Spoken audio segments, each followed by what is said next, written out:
Je note simplement que le président de la République a solennellement avoué qu'il est devenu impuissant et a perdu la main, consacrant ainsi le laxisme, puisqu'on ne peut pas sanctionner les cadres qui détournent à la douane, aux impôts, au trésor public, à la direction des bourses, ni même les faussaires dans la fonction publique. Au lieu d'assumer les déséquilibres de sa mauvaise gestion et celle de son gouvernement, il préfère exprimer son mépris, son arrogance avec les proverbes, par les proverbes. La pluie, quelle que soit sa force, peut mouiller la panthère, mais elle n'efface pas les taches de sa robe. Le vent, quelle que soit sa violence, ne peut pas tordre les rayons solaires. Fin de citation. Ce qui veut dire en français facile, le ciel ne tombera pas, où le chien aboie, la caravane passe.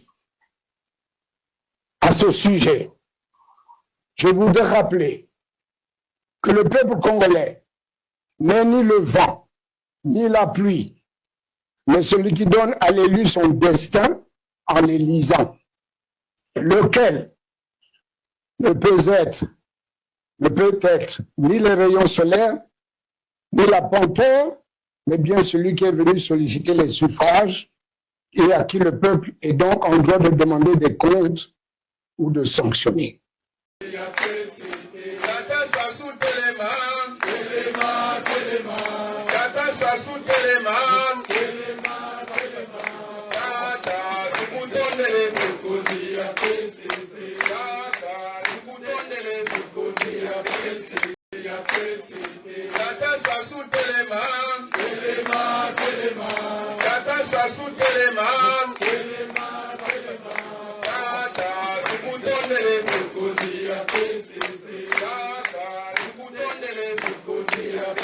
Est-ce qu'il suffit de ne plus obéir pour être libre? C'est la question que se pose Étienne de la Boétie dans le discours sur la servitude volontaire. Si tu ne connais pas ce texte, il a été écrit par un jeune homme de 18 ans en 1548. Et pourtant, il est toujours d'actualité parce qu'il questionne les mécanismes de la soumission et la légitimité du pouvoir. Je t'explique l'idée principale en 2-3 minutes. Dès la première page, la Boétie expose son projet. Je voudrais seulement comprendre comment il se peut que tant d'hommes, tant de nations, supportent quelquefois un tyran seul qui n'a de puissance que celle qu'il lui donne. Là déjà, il y a deux choses. Les hommes se disent contraints d'obéir à l'autorité, mais ils pourraient numériquement la renverser. Donc ce n'est pas comme ça que fonctionne le pouvoir. Un tyran n'a de puissance que celle qu'on lui donne. Donc dès le départ, c'est une clarification importante. La domination n'est pas quelque chose que l'on subit passivement, sinon il suffirait de la contester. La domination, c'est quelque chose qu'on participe activement à produire. C'est la servitude volontaire. Le sujet participe à la domination qu'il subit. Reste à savoir pourquoi. Pourquoi est-ce que l'on préfère se soumettre plutôt que d'assumer notre liberté? Étienne de la Boétie donne 3 explications. La première raison de la servitude volontaire, c'est l'habitude. Par la tromperie ou la violence d'un tyran, mais aussi la lâcheté et la médiocrité de certaines personnes, la tyrannie s'installe. Mais ensuite, c'est l'habitude d'obéir qui fait que la tyrannie reste. Ceux qui vivent depuis longtemps ou naissent dans une tyrannie ne savent plus ce qu'est la liberté, donc ils ne peuvent plus la désirer. N'ayant pas même vu l'ombre de la liberté et n'en ayant pas entendu parler, ils ne ressentent pas le malheur d'être esclaves.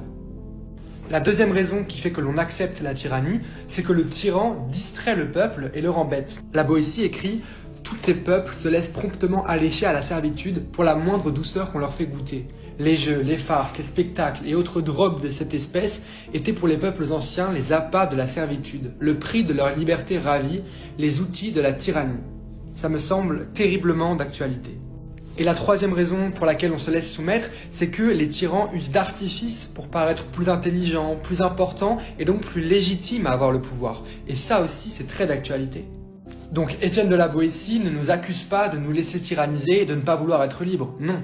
Il nous invite plutôt à prendre conscience de la vraie nature du pouvoir pour s'en débarrasser. Parce qu'aucune tyrannie ne peut durer sans qu'à un moment ou un autre, on y participe.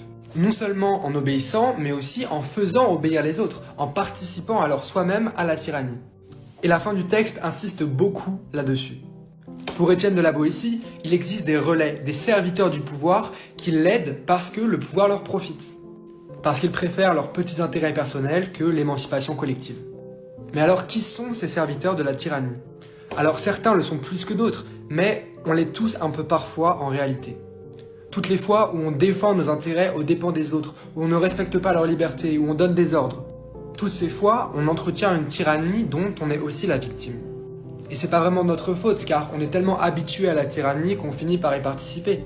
Mais il faut s'interroger, je me plains de l'injustice, mais quand est-ce que moi aussi j'y participe? Il y a donc une responsabilité collective, non pas de combattre la tyrannie, mais juste d'arrêter de la soutenir en refusant d'obéir et de faire obéir.